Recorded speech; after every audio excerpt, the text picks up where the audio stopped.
Olá, turminha, tudo bem com vocês? Espero que sim. Então chegamos aqui na nossa aula de Geografia nonos anos. Eu sou o professor Jeremias, você já sabe, mas não custa lembrar. Sou o professor Jeremias, professor de História e Geografia, e hoje a gente está aqui na nossa aula de Geografia para os nonos anos do ensino fundamental, já no quarto bimestre de 2020. E nesta aula nós temos duas unidades temáticas, duas habilidades a serem desenvolvidas com vocês.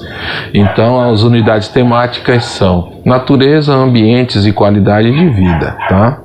E as habilidades a serem desenvolvidas, a primeira é F09GE18, ensino fundamental, nonos anos, geografia número 18, identificar e analisar as cadeias industriais e de inovação e as consequências dos usos de recursos naturais e das diferentes fontes de energia, tais como termoelétrica, hidrelétrica, eólica, nuclear e geotérmica, em diferentes países da Europa, Ásia e Oceania.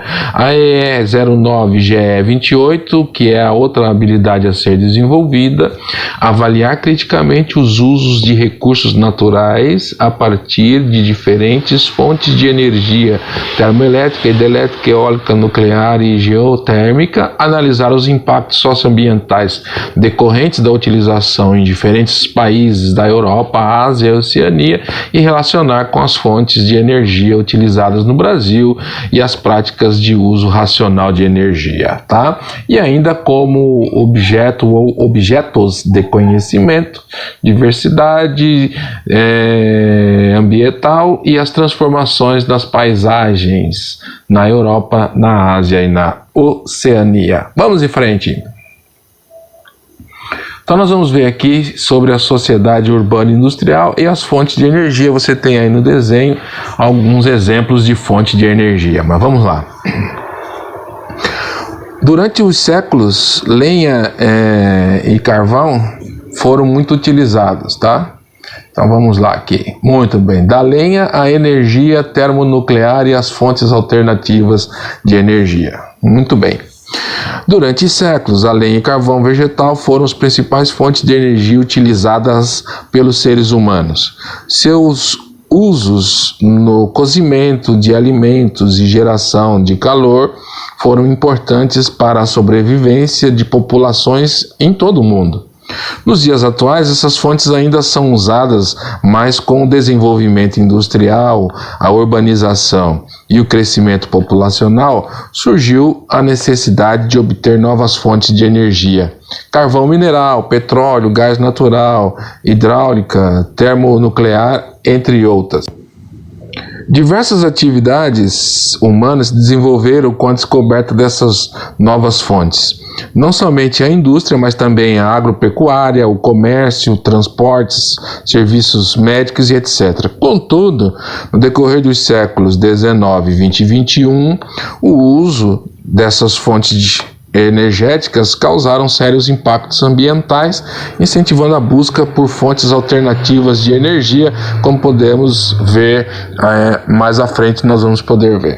Então, é isso, nós temos aí um aumento na população mundial e, consequentemente, as fontes de energia vão se esgotando, porque, como vocês vão ver comigo aí, nós temos dois tipos de fonte de energia. Vamos ver?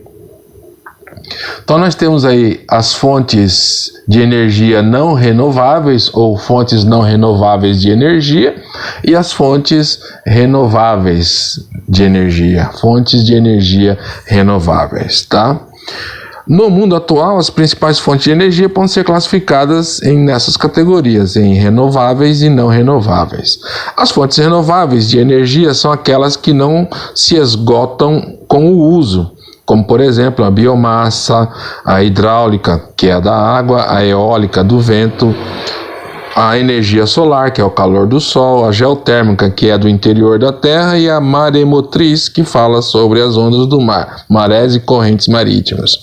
Esse conjunto de fontes de energia é denominado também de fontes sustentáveis de energia, pois permite o crescimento e desenvolvimento econômico de mundo sustentável, com baixo impacto no meio ambiente.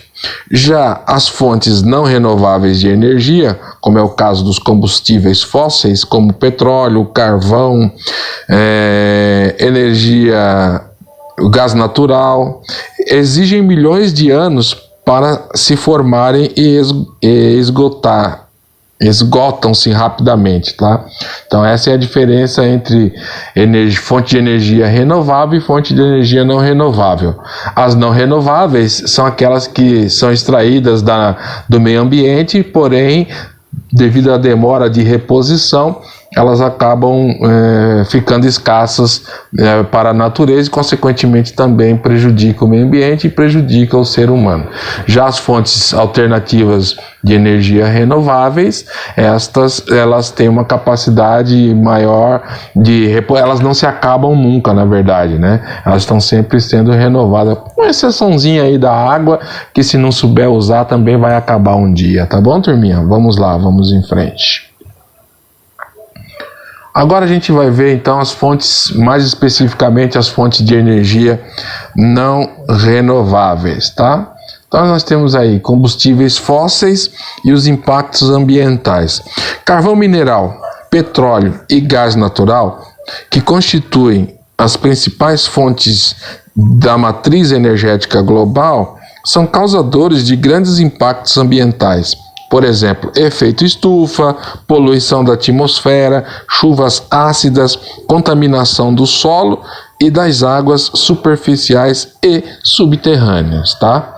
Então, essas energias fósseis que são mais utilizadas hoje, elas geram todos esses problemas aí para o ambiente e também para o ser humano, como por exemplo a poluição da atmosfera, que gera uma série de doenças, uma série de transtornos para o ser humano, tá, turminha? Então vamos lá.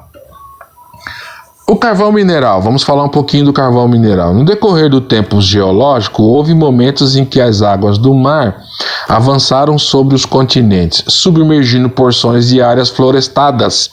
Os detritos ou sedimentos existentes em suspensão nestas águas foram, pouco a pouco, depositados, recobrindo as florestas inundadas. No decorrer de milhões de anos, a madeira enterrada transformou-se em carvão mineral, que é o que é utilizado como fonte de energia.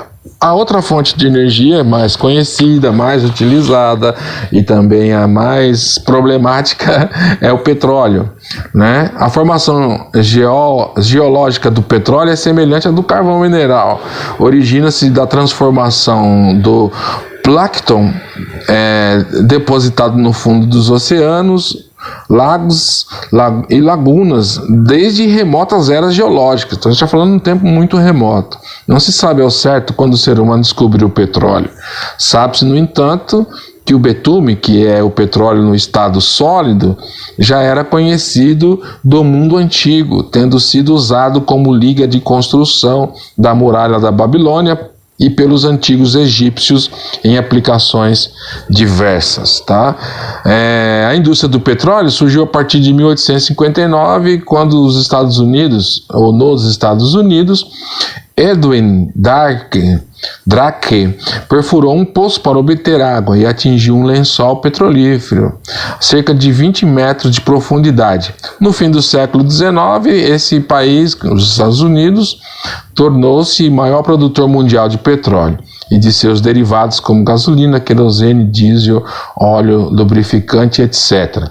A descoberta de petróleo no território brasileiro ocorreu em 1939, no Recôncavo Baiano, no município de Lobato. Atualmente, o petróleo e os seus derivados são a principal fonte de energia no mundo. O modelo de industrialização adotado no século XX se baseou em seu uso nas cadeias produtivas, como também nos meios de transporte. A exploração do petróleo criou novas formas no espaço geográfico, alterando a paisagem. As torres de extração e oleodutos, refinarias e plataformas marítimas são um retrato da civilização desenvolvida em torno desta fonte de energia da qual a maior expressão é o uso do automóvel, né? Como você pode observar bem. Hoje em dia, nós temos aqui a participação mundial de produção de petróleo, na liderança ainda com 14% dos Estados Unidos. A Arábia Saudita vem em segundo com 12,9%, a Rússia 12,2%, o Irã 5,4%, o Canadá 5,2%, o Iraque 4,9%, Emirados Árabes 4,2%, China, nós temos a China com 4,2%, o Kuwait 3,3% e o Brasil com 3%. Então, ou seja, o Brasil tem uma participação na produção mundial de petróleo apenas em 3%, tá? Mas isso é a produção de petróleo, mas o petróleo tem as suas reservas. E a maior reserva de petróleo no mundo, acreditem vocês, guarde isso, tá? A maior reserva de petróleo no mundo, sabe onde está? Na Venezuela. É isso mesmo. A Venezuela possui a maior reserva natural de petróleo. E há uma grande controvérsia, há uma série de opiniões a respeito sobre a utilização ou não deste petróleo. Então, todos sabem que na Venezuela existe a economia é pobre, as pessoas migram de lá para o Brasil fugindo para ter algo que comer, né? E aí vem a pergunta, por que não utilizar, se não quer utilizar todo o recurso natural do petróleo, um pouco que se utilizasse o recurso natural do petróleo, eles ficariam à frente dos Estados Unidos e à frente de todos os países, se tornariam líderes mundiais em produção de petróleo e o país com certeza ia ter uma economia um pouco mais rica e com certeza a população iria sofrer menos. Mas eles não querem isso, é um direito que eles têm também, é o regime de governo que está lá, embora eu acredito ser uma ditadura, mas pode ser que com a troca de governo, porque um dia as ditaduras não duram para sempre, um dia elas acabam, e pode ser que quando acabar a ditadura na Venezuela, eles consigam ter a cabeça um pouco aberta e utilizar essa fonte de petróleo, né? Os ativistas meioambientalistas talvez me criticassem se me ouvissem dizer isso, mas eu estou falando no uso sustentável, né? Eu sei que o petróleo chega a ser até uma incoerência dizer o uso sustentável do petróleo, mas estou falando de um país que tem uma riqueza natural enorme, que é a maior reserva de petróleo no mundo e que o povo passa fome. Vale a pena? Eu pergunto, vale a pena o povo, em nome de uma política ambiental sustentável, o povo não se sustentar, passar fome? Eu acredito que não. Então essa é a minha opinião, você tem todo o direito de discordar, mas essa é a minha opinião. Mas vamos em frente então aqui com a nossa aula. E agora a gente vai falar sobre o gás natural. O gás natural é outra importante fonte de energia do século 20 e 21. Pode ser encontrado sozinho ou associado ao petróleo bruto e é usado como fonte de energia em fogões, automóveis, na geração de energia elétrica, usinas termoelétricas, em altos fornos de indústrias e como matéria-prima também para a indústria petroquímica. Para ser usado, o gás natural passa por um processo industrial no qual é separado de outras substâncias. Desse processo obtém-se principalmente o metano, gás de alto poder calorífico. O metano é comprimido e transportado por tubulações chamadas de gasodutos. Então o gás natural é uma fonte de energia também, tá? Não renovável. Todas essas energias, carvão mineral, petróleo, gás natural, são fontes de energia não renováveis, ou seja, extraídas que são do meio ambiente, elas dificilmente voltarão, porque levam milhões e milhões de anos para ter uma reposição desses elementos na natureza, tá? Muito bem. Então agora a gente vai falar um pouquinho sobre energia elétrica. A descoberta da energia elétrica foi uma verdadeira revolução no modo de vida da população. Atualmente existem 3 formas principais de produção de energia elétrica em larga escala. Por meio da energia fornecida pelas águas de rios, nós temos a hidroeletricidade.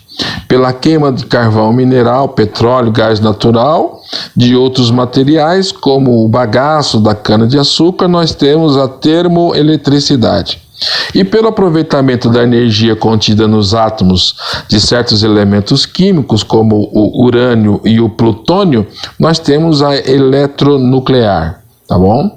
Vamos falar um pouquinho de cada uma delas, tá? A hidroeletricidade, denominada usinas elétricas, são instaladas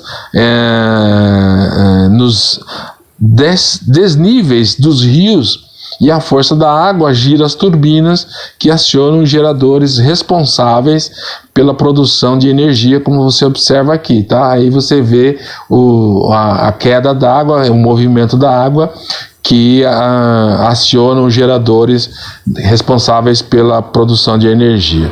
A energia elétrica de fonte hidráulica é chamada de energia limpa, pois além de ser fonte renovável, não polui o meio ambiente, diferentemente do petróleo, do carvão mineral e do gás natural, considerados altamente poluentes. Entretanto, a instalação de uma usina elétrica causa diversas alterações no meio ambiente.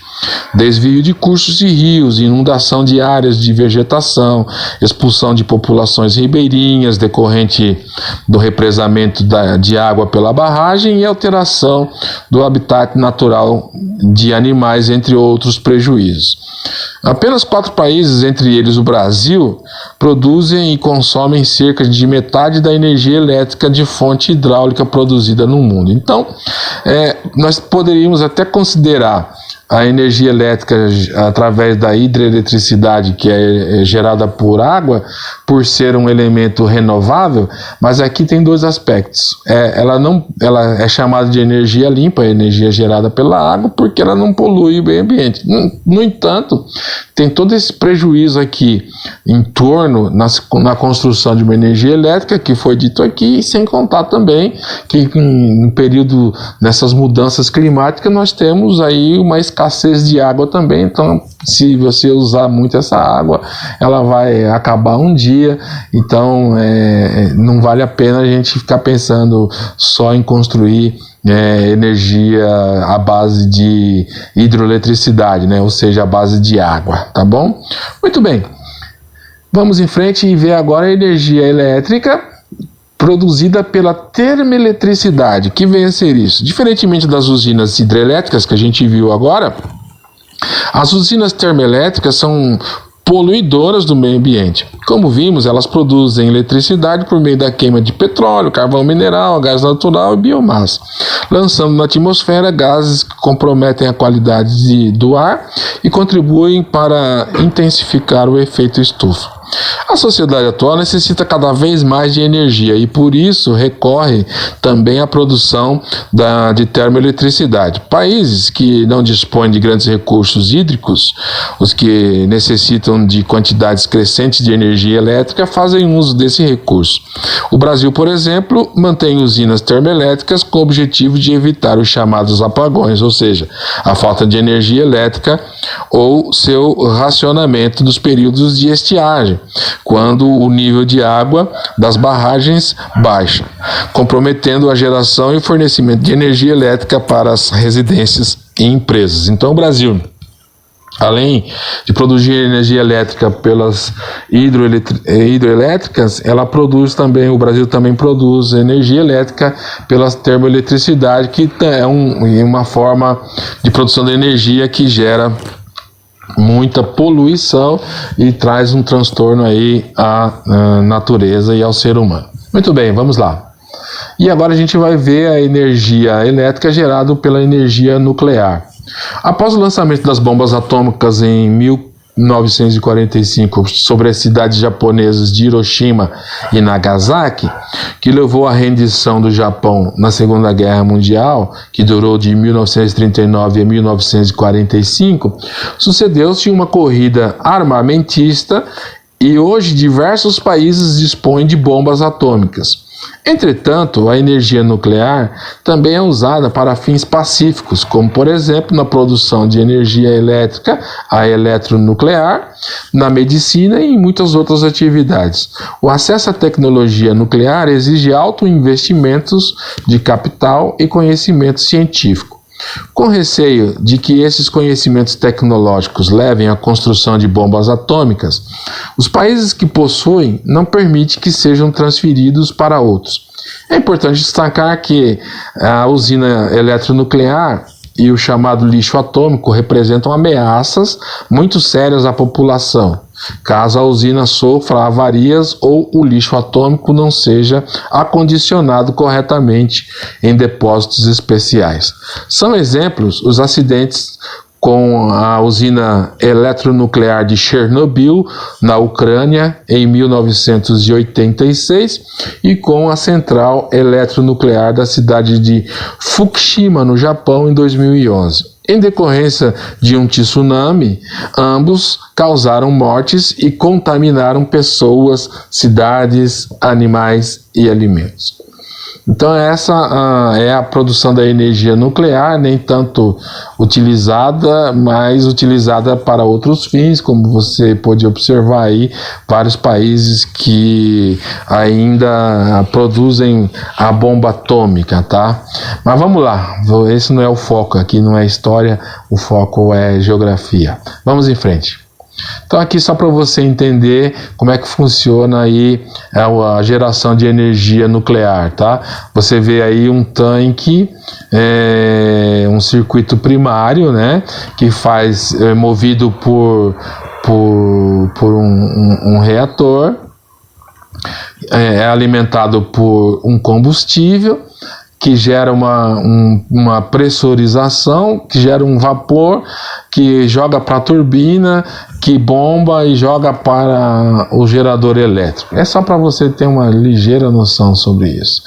Muito bem, e agora sim vamos falar daquela que é a fonte de energia do futuro, cada vez mais própria e cada vez mais perto de nós como humanidade, né? As fontes de energia renováveis, aquelas que não se esgotam e principalmente que não afetam a natureza, o meio ambiente e o ser humano, tá? Muito bem, o que são essas fontes de energia renováveis? São também chamadas fontes alternativas de energia. O desenvolvimento de novas tecnologias tem ampliado as alternativas de geração energética. A partir de fontes renováveis e menos poluentes, abrindo novas perspectivas perante fontes não renováveis como petróleo, gás natural, carvão mineral, que ainda suprem mais de 75% da demanda mundial de energia. Mais de 75% da demanda mundial de energia ainda são supridos por fontes de energia não renováveis. Por isso, a ideia de cada vez mais trazer fontes de energia renováveis para resolver esse problema. A primeira que a gente vai ver é a energia eólica, como você já observa aí, essa energia gerada por esses aparelhos aí. Então você vê a hélice desse aparelho, né? E aí neste tubo você tem toda uma fiação. O que acontece? Quando o vento, parece um catavento, né? Quando o vento faz girar essa turbina, ela gera energia. Tá? Essa fiação ligada aí através deste tubo faz com que o vento rodando mais rodando mais aqui a hélice, essa energia seja produzida, tá? Então, o que acontece aqui? Você tem a fonte de energia eólica, a energia do vento, que é utilizada há muito tempo pelo ser humano, por exemplo, para movimentar embarcações, né? Como no caso aí das caravelas. Nos parques eólicos, ela é aproveitada para gerar eletricidade. A maioria desses parques está instalado no litoral e até mesmo no mar, onde os ventos sopram com regularidade e intensidade, tá? Então você tem uma fonte aí de energia renovável muito interessante. A outra é a energia solar, que o nome já diz, né? A energia obtida por meio da radiação do Sol, além de ser essencial para os seres vivos, é aproveitada para a transformação em energia elétrica e para o aquecimento da água de ambientes. Então, como você vê aqui nessas placas solares aqui, também você observa aí que embaixo tem uma tubulação. Quando o sol bate nessas placas que gera o calor, a radiação desta energia do sol, desse calor do sol, aciona o dispositivo que transforma essa radiação solar em energia elétrica. Olha aí que maravilha. Além disso, também a água pode ser aquecida. Nunca mais um chuveiro elétrico, e sim um chuveiro aquecido pelo sol. Muito bom, que além de tudo é saudável. A outra fonte de energia é a geotérmica. Essa já é um pouco menos conhecida, mas também importante. A energia geotérmica é a energia obtida do calor proveniente do interior da Terra. Aquece a água contida em reservatórios subterrâneos. Essa água aquecida, no estado líquido ou na forma de vapor, é direcionada até a superfície por extensos tubos e conduzida para uma central elétrica. Então é energia que é gerada através do interior da Terra, tá? A outra fonte de energia, como o nome já diz, maremotriz, é a fonte de energia do movimento de massas de água do mar, ondas, marés e correntes, pode ser transformada em eletricidade. O aproveitamento desse tipo de energia ainda é reduzido e o seu fornecimento está voltado em grande parte para o funcionamento de torres de faróis junto à costa marítima, né? Porque não é todo lugar que tem essa disponibilidade de mar. Outra forma de energia é a biomassa, né? Biomassa moderna, que é a energia obtida a partir de produtos agropecuários como o etanol, cana-do-açúcar. O Brasil é o segundo maior produtor mundial de biocombustíveis, graças ao desenvolvimento de tecnologias de cultivo de espécies de cana-de-açúcar mais produtivas e resistentes a doenças. Em 2016, essa fonte representou 17,5% da matriz energética brasileira. Então, já é uma realidade no Brasil a biomassa moderna através da cana-de-açúcar, que aqui nós temos uma farta plantação de cana-de-açúcar. Certo, turminha? Muito bem, vamos lá. Então aqui, só para a gente ter uma ideia então dos solos, também como está proposto aí na nossa habilidade a ser desenvolvida, a gente vai falar um pouquinho sobre essa questão do solo. Então, recapitulando, você tem aí um desgaste natural dos solos, porque você extrai do solo diversos elementos naturais. No caso que a gente viu aqui, elemento que está ligado à energia nuclear, mas também outro tipo de exploração mineral, como ferro, manganês, de minérios de forma geral, né? Então, hoje em dia, o solo está sendo degradado. E aqui tem um mapa com uma visão dessa degradação dos solos. Então, você vê a parte em vermelho e vinho, que são as partes do mundo que tem uma maior concentração de solo degradados no mundo, tá? A parte vermelha em vinho. Pode observar que em todos os continentes isso ocorre.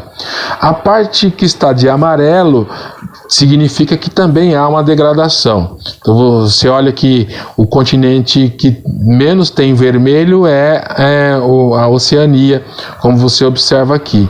O restante, mesmo assim, ainda tem uma parte da Oceania que está com um solo muito degradado, mas tem degradação porque está em amarelo. Então você vê aqui no Brasil, nas Américas, na Europa principalmente, e você vê aí na Ásia também, uma boa parte que tem uma degradação muito forte. Ou está degradado, ou está muito degradado, ou está extremamente degradado este solo. A parte em branca significa que não tem degradação. A parte amarelinha quase sumida, um pouco degradado, né? Mas basicamente a gente pode afirmar o seguinte: a parte que está em branco é a parte do deserto do Saara aqui no continente africano e as geleiras aí nas Antártidas, né? Então isso não significa muita coisa em termos de não degradação do solo. Certo, turminha? Muito bem, vamos em frente. Para dizer para você que chegamos ao fim da nossa aula, essa aula rápida aqui que vai valer para o bimestre, esse último bimestre, esse quarto bimestre, nós teremos 2 atividades para vocês fazerem em cima dessas 2 habilidades que tratamos nesta única aula. E como conclusão eu deixo aqui para você a seguinte ideia do consumo consciente: consumir de forma responsável, pensando nas consequências de seus atos de compra sobre a qualidade de vida no planeta e na vida das futuras gerações. Então devemos pensar assim, não somente por nós, mas também pelas futuras gerações. É isso aí, turminha. Ficamos por aqui. Forte abraço virtual para vocês. Bons estudos. Fui!